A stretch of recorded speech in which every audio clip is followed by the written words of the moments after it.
when I was a kid growing up in the late 60s and early 70s, I didn't like rock and roll. I didn't like any music. And I was, 14, 15, 16 years old, and I was getting worried. My brother and my two sisters would run out and get those 45 records, and with those little things in the middle. There's a name for those things, the little yellow discs, yeah. And they would go downstairs and play them on the hi-fi, and they would dance to it, and they would invite their friends over, and they really enjoyed this music. And I was like, I don't get it. Why am I not enjoying this music? I started actually getting worried about it. I was like, what? And I remember I was like 16, 17 maybe, and I was down in the basement with my brother, and I confided in him. I said, what's wrong with me? Why am I not liking all this music that everyone's liking? And he said, don't worry, you will. Just don't press it. Just listen, keep listening, and eventually it'll come to you. And when I was when I went to Ohio University in college, it finally did. It really washed over me. And this was already 1975, 76. And what I did was I started really, really enjoying the music from the previous decade a lot more than I was the music from the 70s because it was so melodic and so much fun, and you could sing to it, and I could understand that the greatness of the music and the musicians. In my humble opinion, today, I had a Facebook friend. And he was, and just recently, and he said, we were talking about old music, and he said, well, I like the music of today. I've evolved. And I said, in all due respect, you've devolved, is what you've done. Because the music then, in terms of musicianship, was just far superior than what's popular today. You have to search around maybe today for really good musicians. But, where's the Jimi Hendrix of today, Where's the great guitar players of Jimmy Page or whatever of today? Where are the great drummers, Keith Moon or John Bonham today? Where are these guys? What's popular today is not the best music, but what was popular in the 60s was also the best music. But anyway, I started really liking that music, and I even went back to the 1950s and started enjoying that as well. I'll tell you a little bit about me, and then we'll move forward. Like I said, I grew up in Cleveland, Ohio, and east side of Cleveland there. And I kind of put two and two together when I was in high school because I loved to write, and I was passionate about sports. And I'll be a sports writer. I didn't really give it a whole lot of thought. And I went to Ohio University, and I came back, and I was a sports writer at a newspaper field for 17 years, 1985 to 2002, covered a lot of Major League Baseball, covered a lot of NFL. And I quit the newspaper business in 2002 because it was kind of starting to tank already. Yeah, going downhill. And I started, thinking about being an author, and I started writing a lot of books eventually from 2006 forward. I've written a lot of books and do presentations like this and so forth. And the only exception to my freelance writing gig from 2002 to today was from 2009 to 2012. I hooked up with CBS Sports, and I covered the Cleveland Browns as opposed to a football team. It was brutal. You know the movie Groundhog Day, where you wake up and the guy wakes up, he's in the same? That's what it was like covering the Browns for those 4 years, because it was like 4 different seasons, but it was the same season. You know what I'm saying? 4 and 12, 5 and well, maybe you have a Lions fan here, so you know what I'm talking about, right? The Lions and Browns are the only 2 established NFL teams to never make the Super Bowl. But anyway, and then CBS wanted me to move to Jacksonville, Florida, where their headquarters were. And I was like, I got a family to raise here in Cleveland. I can't just hightail it out to Jacksonville. So that was the end of that. And since then, I've just been writing a lot of books, doing these wonderful presentations, which I really, really enjoy. Now, let's get the program started. And what I'm going to do is I am going to test your knowledge. And what you're going to do, this says guess the song, because my daughter put this thing together for me. It's actually guess the artist. So what I'm going to do is I'm going to play a snippet of a song, and you have to guess the name of the artist, okay, or band, whatever. Just shout it out, informal here.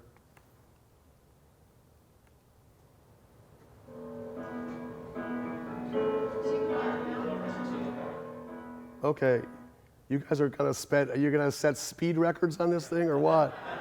She didn't even start singing yet. Downtown, very good. Okay, here's number 2.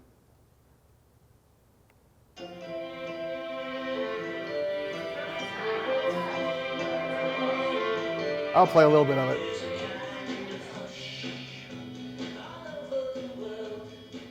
That was actually one of their better songs. They did a song called No Milk Today, which was on the B side, I think, or was it the A side, whatever it was, that I really liked a lot. That was my favorite. Okay, here's number 3. You guys will get this one fast, I think. Or maybe not. Turtles. I'll play a little bit of it.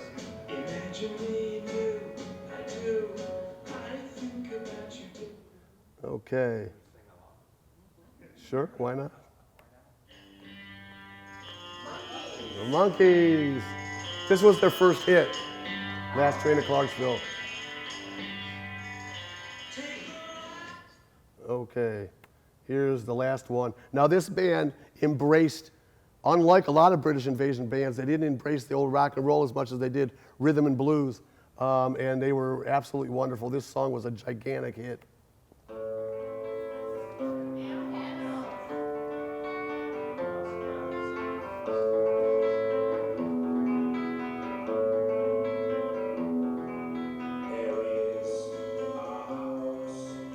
Okay, well done.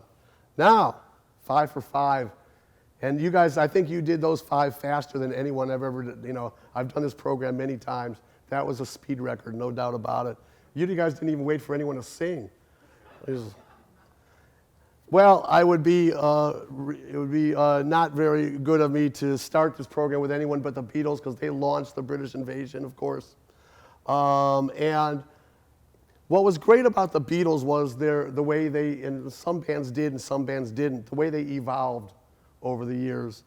And they took American teenagers and really a lot of American society right along with them, in their fashion and their politics and everything. But since this is a British invasion program, I'm going to start out with one of their big first hits. And in fact, when they arrived in America in February of 1964 at the airport with everyone screaming, the top 5 songs on the Billboard charts were all Beatles songs. And a little bit later, I think a week or 2 later, it reached number 6. The top 6 songs were all Beatles songs, including this one called She Loves You. What I like about this video also is the audience reaction to them. Let's see if my slideshow is working today.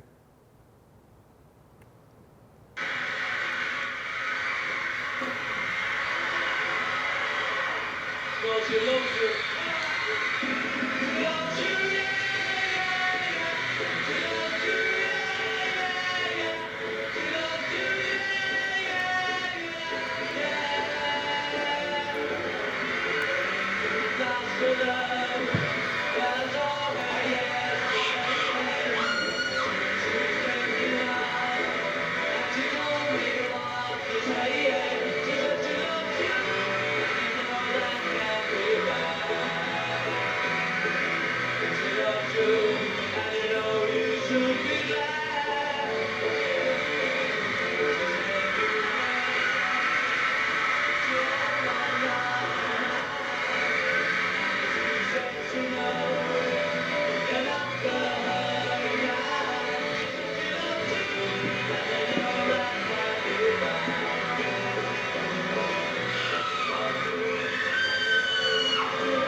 Okay. Now, that's the kind of audience reaction I usually get when I do my programs. But you guys are a little more subdued, so that's okay. I understand. Now, throughout the time the Beatles were in existence, all the way through 1970, they were the most popular band in America and really in Great Britain and in the world. But early on in 64 and early 65, there was another band, especially in Great Britain, that was rivaling them in terms of popularity, and that was the Dave Clark Five. And what was great about the Dave Clark Five, like all their songs were like 2 minutes long, 2.5 minutes at the most, and they were all gems. They were just really fun, melodic songs, and they were really good songs, and they were good musicians. They had a good singer, and they were just, this song, what I'm going to show you right now, is called Bits and Pieces, and it's my favorite Dave Clark. I picked out some of my favorites. I cheated. But Bits and Pieces was a #1 hit. And what I like about this particular video is that, and this song, is that they established the beat by stomping their hard shoes on the hard floor. And it really makes for a cool song. And by the way, they got into the Rock and Roll Hall of Fame a little bit too late, in my view.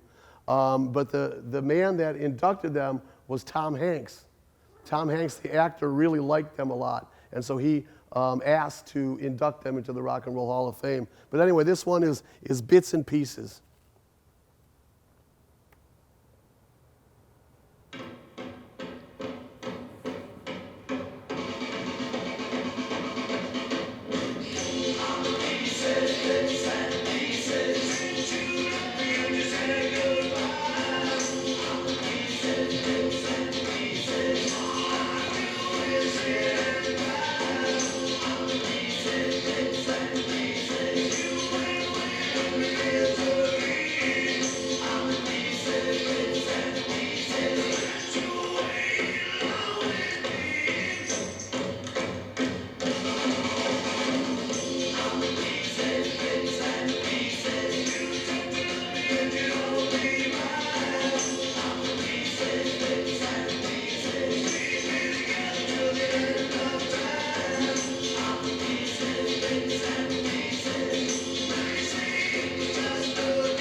Okay, love Mike Smith's voice. He had a great voice. Love that song.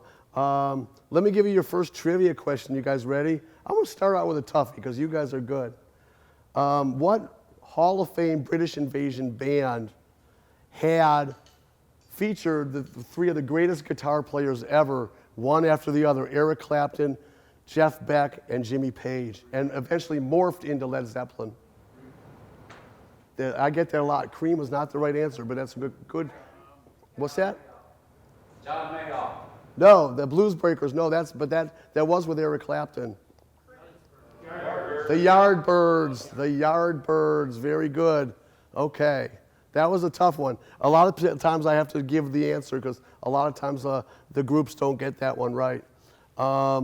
Anyway, now while the British invasion was going strong and just really starting out, some of the bands that were American bands that had been popular before the Beatles arrived were still making great songs. One of them was the Four Seasons that really hit in 1962. In fact, Dick Clark said that when they played the song Sherry, which was their biggest hit early on anyway, it got the biggest reaction on American Bandstand that any song ever had. The phone was like ringing off the hook. Play that song again. Play that song again. Another band, of course, was the Beach Boys that had hits all the way back, going back to 1962. And this is one of my favorite Beach Boys songs. It's called I Get Around. And the great thing about the Beach Boys, among many things, was that it was very authentic. You know, they were expressing the joy of living in Southern California, that whole beach scene, Southern California beach scene in the early 1960s to mid 1960s, and they were really very authentic. And they created that, you know, that surf sound, and there were some other surf bands, you know, Jan and Dean, whatever. But they were the king of the surf, you know, surf rock music. And this one is a wonderful tune. It's called I Get Around. Here are the Beach Boys.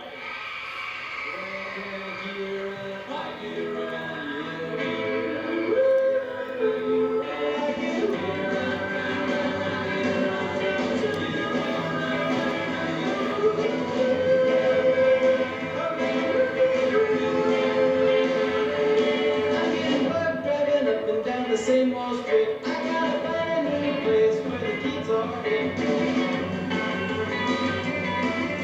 My buddies and me are getting real well known. Yeah, the bad guys know us and they leave us alone.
Okay, now talk about bands that evolved, especially Brian Wilson. Brian Wilson's father was like the manager of the Beach Boys, and he had a cash cow going. He wanted them to keep making this surf music because there was just one hit after another, and they were making all this money. But Brian Wilson wanted to move on. He had other aspirations, and they fired him, and they fired the dad, and Brian Wilson went off, and he was listening to some of the early Beatles songs and Beatles albums that had become, you know, real creations, you know, not just a bunch of singles. This was even before Sgt. Pepper, and he wanted to do something like that. He wanted to make a real masterpiece, and he kind of hid himself away in his home, put sand in his living room, and just all that was in his living room was sand and a piano, and that was it. And he created an album that eventually became known as Pet Sounds, which is considered to be, it's not even really a rock and roll album, it's kind of almost orchestral. It's beautiful, and a lot of people believe it's the second best rock era album of all time to Sgt. Pepper. Now, in my humble opinion, I think there were like 2 or 3 albums of the Beatles that I like better than Sgt. Pepper, but that's just me. Sgt. Pepper was definitely a breakthrough. The music, the British invasion music by late '64 started to get a little bit harder. And the forerunner of that sound was a band called the Kinks. This was like before The Who and before these other bands that came out, the Yardbirds.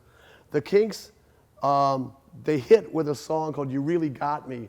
And it was, a lot of people believe, and it's, you know, it's just opinion, but a lot of people believe that You Really Got Me, the hook to the song, was the first example of hard rock.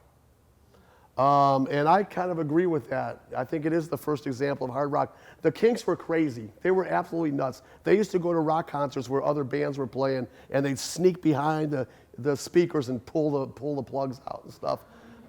They were nuts. And that crazy kind of feel to their band was reflected in the guitar solos in some of their early hits. The guitar solo in You Really Got Me, it doesn't go anywhere. It's just wild, you know. It has no direction, but it's really cool. And I think you'll like it. So listen to that guitar solo and tell me if you think you agree that it's just kind of directionless, but a lot of fun.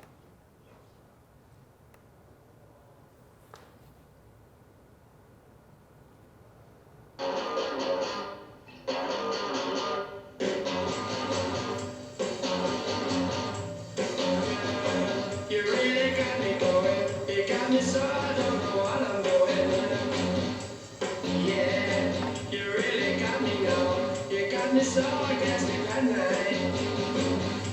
Yeah, you really got me now. You got me so I don't know what I'm doing. Oh yeah, you really got me now.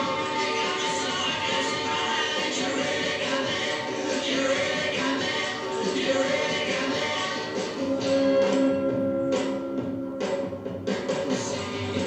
Don't ever set me free. I always want to be by your side. Girl, you really got me now. You got me so I can't sleep at night. Yeah, you really got me now. You got me so I don't know what I'm doing. Oh yeah, you really got me now. You got me so I can't sleep at night. You really got me. You really got me. You really got me.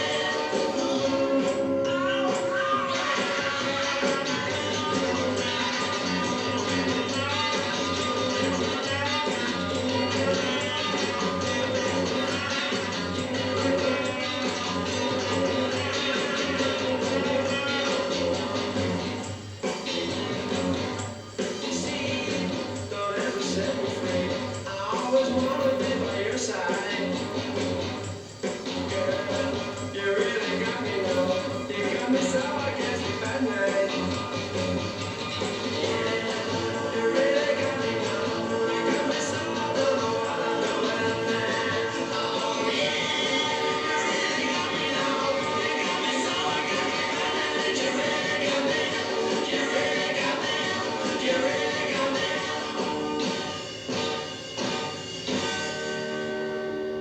Okay. Good stuff. Okay, let me give you another trivia question, and here it is. There was a British invasion solo artist that was kind of a folk singer, and he was considered to be kind of like the British Bob Dylan. And he had hits like, I shouldn't even tell you what his hits, you probably know it already. But I'll give you one. He had hits like Sunshine Superman and Mellow Yellow. Donovan, good job. Good job. I'm not sliding anything by you guys tonight. There's no way. Now, the one band that's not in the Rock and Roll Hall of Fame that I'm showing you today, I'm still doing it for a purpose. When the British invasion really got rolling, anything British was working, okay? And bands that would have been laughed off the stage in Great Britain were big, stars in the United States because especially young teenagers were just screaming their heads off and paying money to see them. And one of those bands was Freddie and the Dreamers. They did a song called I'm Telling You Now. It's not a bad song. It's just not, they just weren't great artists and they weren't great musicians. They were not anywhere near the level of some of these other bands you're going to see. But I wanted to show you an example of it because they kind of had their own shtick, and that's what they did. They came up with this dance called the Freddie. It was like, let's see if I could do this right. The Freddie. And so, they were just real goofy, but hey, they made a lot of money and they had a lot of hits, and including this one, I'm Telling You Now, which was their biggest hit. It was a #1 smash.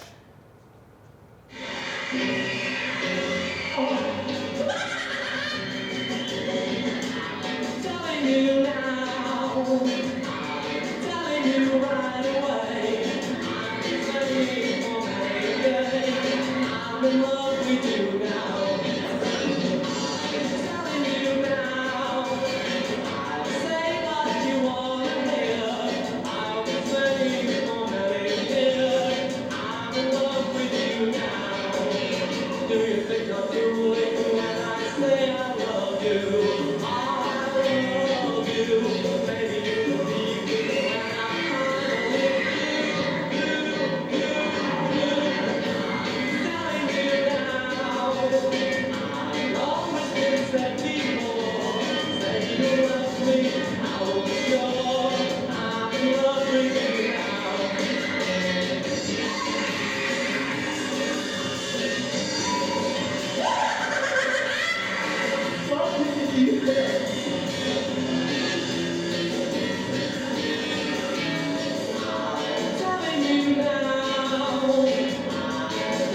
Okay, rather lame. But number one hit nevertheless. Now, the American Answer, let's talk a little bit about the American Answer, because I've only shown the Beach Boys so far, but that came around a little bit later than the Beach Boys did. There were a lot of great American bands that really, really hit the scene after the Beatles arrived, and some of them were, you know, like Beatles copycats to some degree, but some of them really forged their own way. And I think one of the best was the Turtles. The Turtles had a very rich sound, and maybe it's because they had 6 band members instead of 4 or 5, and that created more of a rich sound. But I really liked their music a lot, and they had a lot of number one hits. They're in the Rock and Roll Hall of Fame, and this one is absolutely one of my favorite, if not my very favorite song of the Turtles. It's called She'd Rather Be With Me.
The Turtles were kind of known for their unique and fun lyrics too.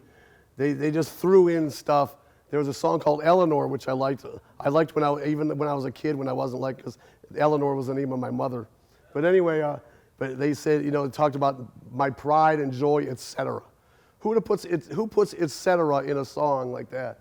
And I thought it was a very strange connection when the Turtles, the 2 main members of the Turtles, joined Frank Zappa and the Mother's Invention. They became known as Flo and Eddie, and they connected with Frank Zappa.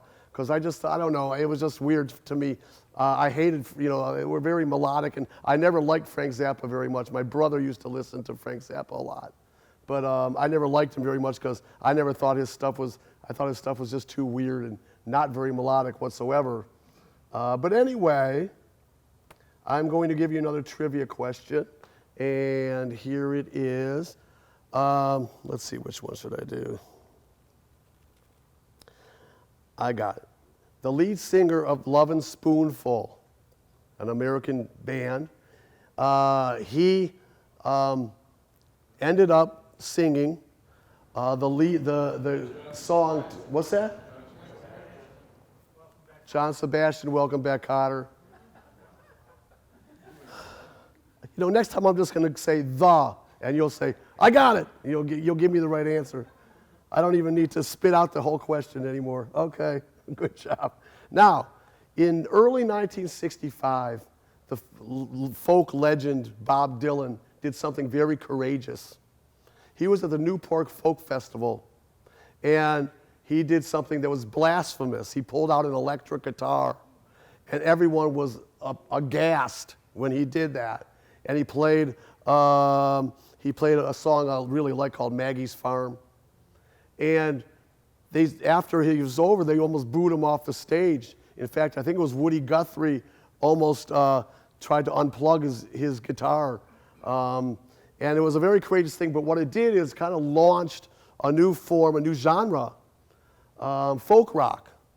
And the greatest, early on at least, the greatest folk rockers were the Byrds. One of my very favorite bands of the 1960s was the Byrds. And they had that kind of jingle-jangle sound because Roger McGuinn, the lead guitar player and singer too, sometimes, played that 12-string guitar instead of a 6-string guitar, and it created that really unique, wonderful sound. And they came out with, in 1965 alone, they had like 3 #1 hits, like right after, one after the other. They were about the biggest band in America outside of the Beatles at that time. And their unscrupulous manager put them on a tour of England, and they billed themselves as America's answer to the Beatles. And David Crosby was pissed because, as he said later on, we were not America's answer to the bug spray, let alone Beatles. And we were never in the Beatles class, which they never were. But they did have a lot of #1 hits and a lot of great songs and a really unique sound. This one, of course, is a Bob Dylan song called Mr. Tambourine Man.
Okay.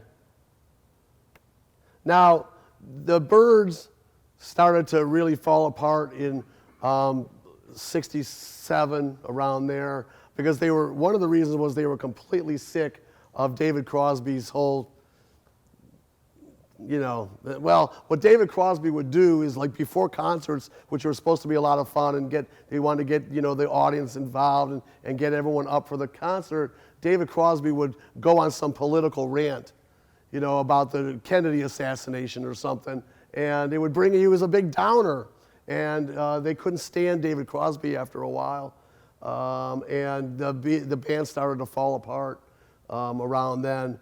Around the time of the Monterey Pop Festival in '67, that was about, you know, about their end. And I'm going to give you another trivia question now because it kind of ties in with that. The Hollies, I'm going to play a Hollies video later on. The Hollies had a member of that band that ended up teaming with David Crosby and two other legends. One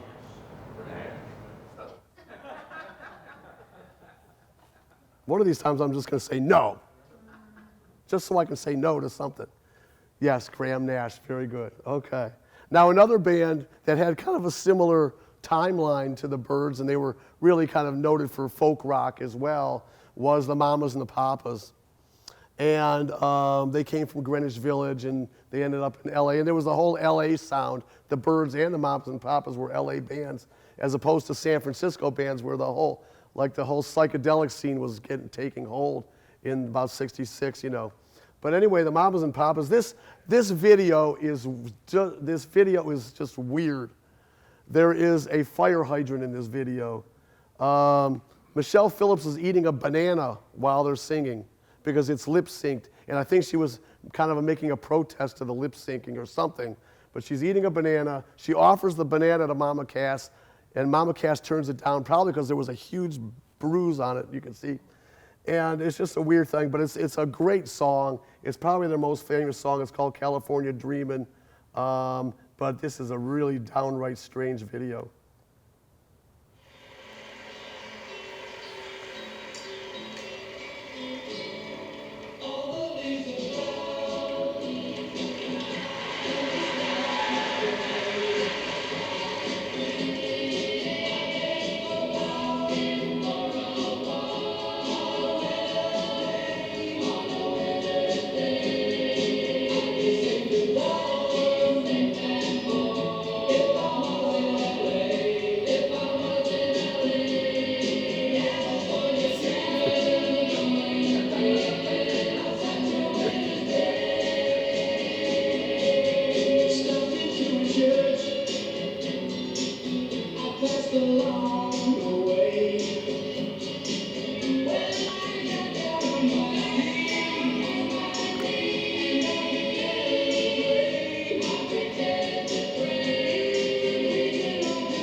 Now, they were falling apart too around 1967, around the time of the Monterey Pop Festival. There was some love interest with Mama Cass, and the other band members, you know, were hot after Michelle, and it was just a very tenuous situation there, and they ended up breaking up too. Mama Cass ended up going on her own. And the Monterey Pop Festival was kind of a seminal event in rock and roll history because there were bands that were fading away and new artists that were coming in. That were being popularized. For instance, you know, the Mamas and Papas and the Byrds were fading out, but Janis Joplin and Jimi Hendrix and even the Who, you know, the Who had hit it a little bit earlier, but they were becoming more popular, and they were like taking over rock and roll at that time. I'm going to give you another trivia question right now. This is a harder one. Let's see if you get it. You probably will anyway. What very underappreciated, I think, Motown band had a huge #1 hit with Shotgun? I give up. Okay. That was, I thought I would maybe trick you with that one, but no, I didn't. Okay, let's talk about Motown. Motown was a genre all its own, came out of Detroit, of course, and they billed themselves as music for American youth, basically. And it was really the first time widespread, anyway, that white American teenagers were embracing black music. And there were just, I mean, the number of wonderful Motown bands is just so hard to even the Junior Walker and the All-Stars, but of course the Supremes and the Four Tops and the Temptations. And my favorite happens to be, my favorite happens to be the Temptations. And one of the reasons I love the Temptations music, but it's not just that. Motown really wanted to be, keep making like the Beach Boys were going to do, keep making the same music. And they didn't want to, with all the social and political upheavals of the 1960s and early 1970s, they wanted to stay away from that. They thought it was dangerous to get, start making music that got that politically and socially involved. And the Temptations said, no, there's a lot going on in this world, and we're going to start, writing songs about it, like Ball of Confusion and Papa was a Rolling Stone. But anyway, this is a program about the British invasion era, so I'm going to play you. Their biggest hit early on was My Girl, but I like this song a little better, and I'm going to play it. It's called The Way You Do the Things You Do.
Okay, that one goes on for a long time, so I have to cut it out because we have just limited amount of time. But anyway, there were some British invasion and American bands that were not controversial, they were not political really, and they were not unique really in any way, but they just made one great song, one fun song after another, and I think one of those bands was the Hollies. And this is their first hit right here that I want to play. It's one of my favorite ones. It's called Look Through Any Window. This, of course, features Graham Nash as well.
my daughter got annoyed with me when I picked that song because she says, "Why didn't you pick Bus Stop?"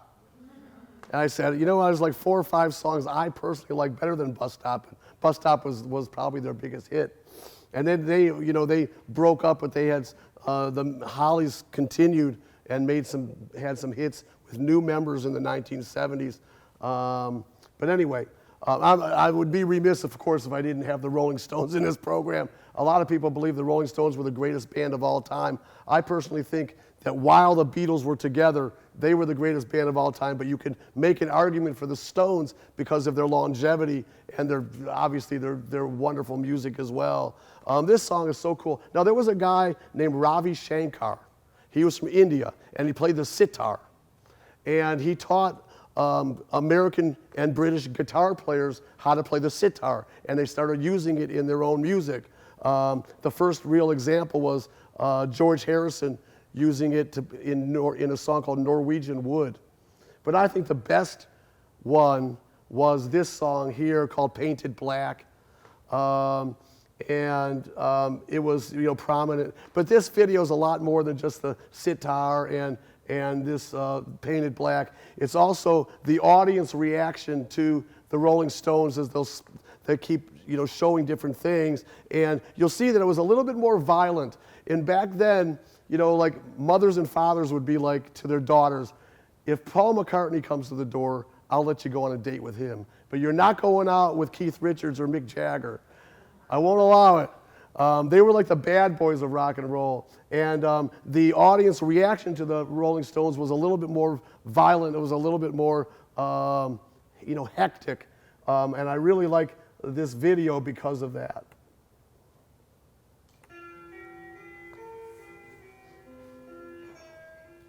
This is Brian Jones, by the way, on the sitar.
Now, you could argue the Beatles, the Rolling Stones, whatever band you might like as the greatest rock and roll band of all time, but there's no debating the greatest front man in the history of rock and roll, and that's Mick Jagger.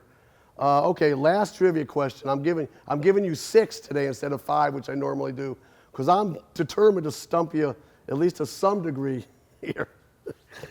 Okay, what rather sinister New York band was led by Lou Reed in the 1960s? Velvet Underground. Thank you very much. Yes, you're right. The Velvet Underground. Very good. I can't stump you guys. Forget it. Okay, good job. Velvet Underground. Now, last video I want to show you, and I love this video. This is kind of, I think, a historically underrated band called the Rascals. They were from New Jersey. They're in the Rock and Roll Hall of Fame, but I think that they're somewhat forgotten in this day and age. And they were it was called Blue-Eyed Soul, and that basically meant white people that were embracing, soulful music. That's basically what that was. But they had some rockers as well, and I love this video because they had a lead singer named Felix Cavaliere who played the keyboard as well, and he just goes crazy in this video. I mean, he is just so amped up to sing this song. It's called Good Lovin', and it was a #1 hit, and I just love the enthusiasm. Plus, they have a really good drummer, too. But I love the enthusiasm that Felix Cavaliere does when he's singing this song. Now here's an American combo, the Young Rascals. So let's turn them on.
I love Felix Cavaliere. He just lets out a random scream. Yeah, just like toward the end of that song, I love that. He's just so into it. I love it. Anyway, what I want to do now is I want to turn the program over to you wonderful folks. I thought I had you on that last trivia question, but you nailed that one too. But I want to turn the program over to you wonderful people, and if you have any questions or comments for me,